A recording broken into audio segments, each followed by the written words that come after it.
Vamos a la charla, al análisis. El día de hoy nos acompaña el maestro en Seguridad Pública, Fabián R. Gómez. ¿Cómo estás, Fabián? Bienvenido.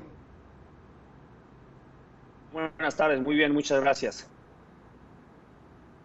Fabián, en los últimos semanas, en los últimos meses, inclusive en esta última administración, el fenómeno del narcotráfico y los cárteles de la droga han cobrado mucha relevancia, sobre todo ante estos hechos violentos que vemos, pues ya inclusive hasta sin razón, la de Tamaulipas, Reynosa, ayer en Salvatierra, en Guanajuato y en distintos puntos del país, que se ve que pues el crimen organizado ya inclusive sin ningún tipo de razón empieza a cobrar la vida de personas inocentes. ¿Hasta qué punto estamos llegando? ¿A qué punto hemos estado llegando? Porque ya inclusive he escuchado a algunas personas que ya hasta los están poniendo como crímenes de lesa humanidad. ¿Hemos llegado a un punto sin retorno en la lucha contra los cárteles de la droga, Fabián?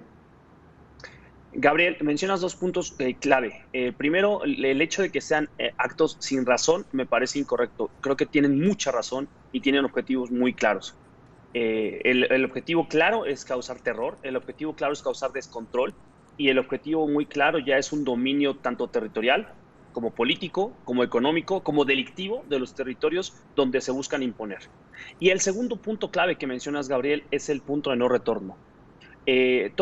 Nadie se levanta diciendo quiero la guerra, pero creo que en este punto de no retorno Claro. la paz es inviable. La paz es un proceso multilateral, es un proceso que requiere acuerdo de voluntades.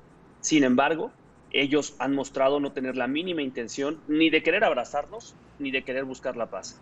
Creo que es el momento, no lo deseábamos, pero creo que es el momento de hacer una guerra frontal contra la delincuencia organizada. Uf. ¿Cómo, si digamos, ya esto ya fue una estrategia fallida en su momento, quizás faltaron muchos elementos, cómo desarrollar una guerra frontal contra un enemigo que parece invisible pero que está presente, Fabián? ¿Cómo sería desarrollar eso? Totalmente de acuerdo. Parece que no están definidos los bandos. Parece que la corrupción es tan extensa y tan amplia que no permite distinguir de los buenos o de los malos o de los menos malos o de los un poco mejores. Ese es el gran desafío. Gabriel, tenemos señales evidentes, tenemos señales muy claras como la famosa máxima de dejaron de matarse entre ellos. Ya no existe. Ya no son solamente colaterales, porque antes, bueno, caían civiles y los denominábamos colaterales porque se encontraban entre fuego cruzado o lamentablemente estaban en malas compañías. Hoy, tanto como lo mencionas en Guanajuato, en Tamaulipas o el año pasado cuando entraron al centro de reintegración juvenil, estos muchachos que estaban recuperando sus adicciones y también los ejecutaron sin preguntar absolutamente nada más, ya dejaron de ser colaterales y se convierten en objetivos. Es la publicidad por el hecho, el terror por el hecho. También ya buscan el poder político. Después del proceso electoral que acabamos de vivir, el poder político lo están buscando de forma directa, ya no de forma indirecta. Ya no les interesa corromper al gobernante, sino hacer de su propia estructura a los Tomarlo. gobernantes. Por otro lado, también ya no esperan defenderse ellos de operaciones del Estado, ya no están esperando ellos que el Estado los ataque, van ellos a buscar al propio Estado. Acabamos de ver las emboscadas en el Estado de México, que son ya constantes, las emboscadas en las carreteras de Sinaloa, las emboscadas todo el tiempo a elementos tanto de Guardia Nacional, Policía Estatal o Policía Local. Y finalmente, y algo muy evidente, Gabriel, ya no operan en clandestinidad, ya no están en la noche, ya no están escondidos, ya hacen sus caravanas a todas horas del día, generan sus propios retenes, generan sus propios esquemas de presencia en la sociedad.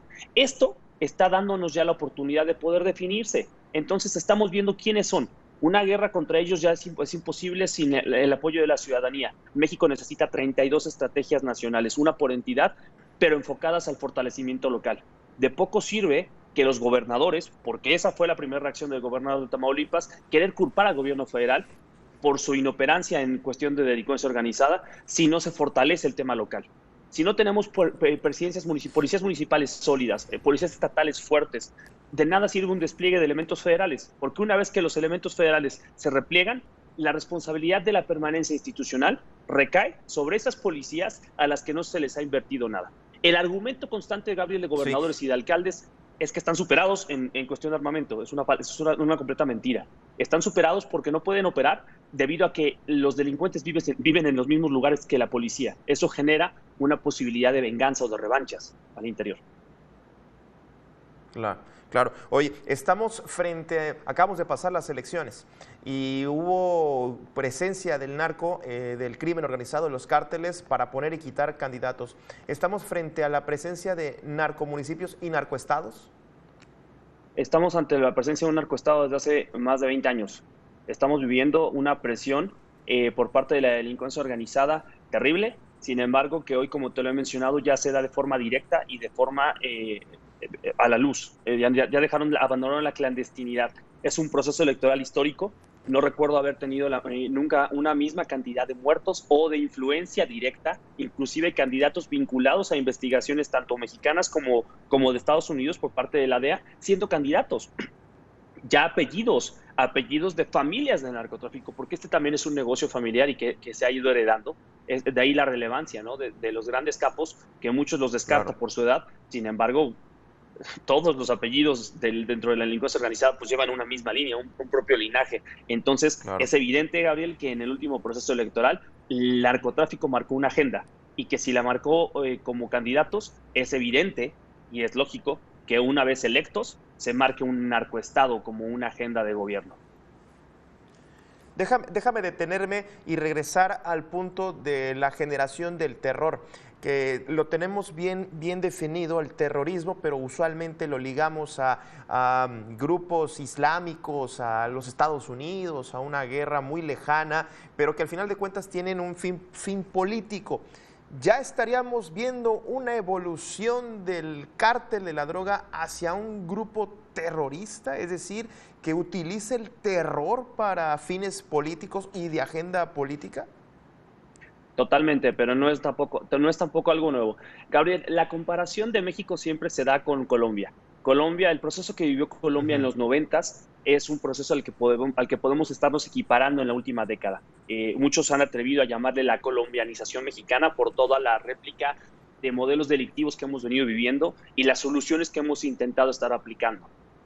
Colombia también transitó de los grupos delictivos organizados, los narcotraficantes, a querer tomar el poder, como lo hizo inclusive Pablo Escobar en su época, siendo senador y queriendo ser candidato a la presidencia de la República. Asesinó a Gaviria, a un candidato a la presidencia de la República de Colombia. Empezaron a utilizar el terrorismo, tanto el cártel de Medellín como el cártel de Cali, como herramienta para demostrarle a la sociedad que uno era peor que el otro y empezar a aniquilar sus objetivos uno del otro. No nos debe sorprender que México empiece a utilizar la misma estrategia para demostrarle que unos son peores que otros, y ante tal pulverización delictiva que hemos alcanzado, tenemos tantos grupos delictivos organizados que la violencia es la única herramienta que ellos utilizan para legitimarse en el poder.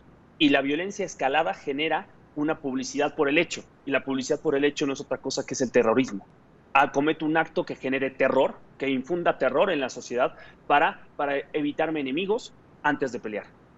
Podemos hablar de un anarquismo, podemos hablar de muchas derivaciones de actos terroristas, no solamente de carácter religioso. Sin embargo, el terrorismo que podemos estar esperando de parte de los grupos delictivos organizados sí puede estar orientado a un tema político por tanta divergencia que vimos en las elecciones pasadas.